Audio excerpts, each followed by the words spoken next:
बीडमध्ये एक महत्त्वाची बातमी आहे। मसाजोगचे सरपंच संतोष देशमुख हत्या प्रकरणाची आज बीडच्या विशेष मकोका न्यायालयामध्ये सकाळी 11 वाजता सुनावणी होणार आहे। यामध्ये विष्णू चाटेच्या जामीन अर्जावर सुनावणी होणार आहे। तसंच आरोपींची बँक खाती कर्जासाठी खुली करण्यात यावीत असा अर्ज न्यायालयामध्ये सादर करण्यात आलाय।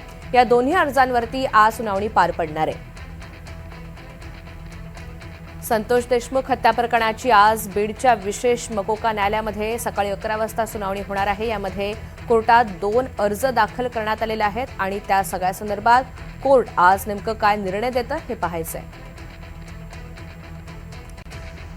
बातमी राजकीय वर्तुळातून आहे। औरंगाबाद जालना स्थानिक स्वराज्य संस्था मतदारसंघ निवडणुकीसाठी 18 जून रोजी मतदान होणार आहे। पण त्यापूर्वीच भाजपनं मास्टर गेम खेळत विरोधकांचे नगरसेवक फोडल्याची चर्चा आहे। कारण भाजपनं दोन्ही जिल्ह्यांमधील महायुतीच्या मतदारांकडून पहिल्या पसंतीचे मतदान रंगीत तालिमेमध्ये करून घेतलेत। 419 बहुमताचा आकडा महायुतीकडे असताना सुद्धा 455 जणांनी पहिल्या पसंतीची मतं टाकली। मतदानापूर्वीच इतर पक्षांचे 36 नगरसेवक भाजपच्या गोटात आलेले असून पुढील 2 दिवसात जालन्यामधील आणखी काही नगरसेवक युतीकडे येतील असा दावा भाजपच्या नेत्यांनी केलाय।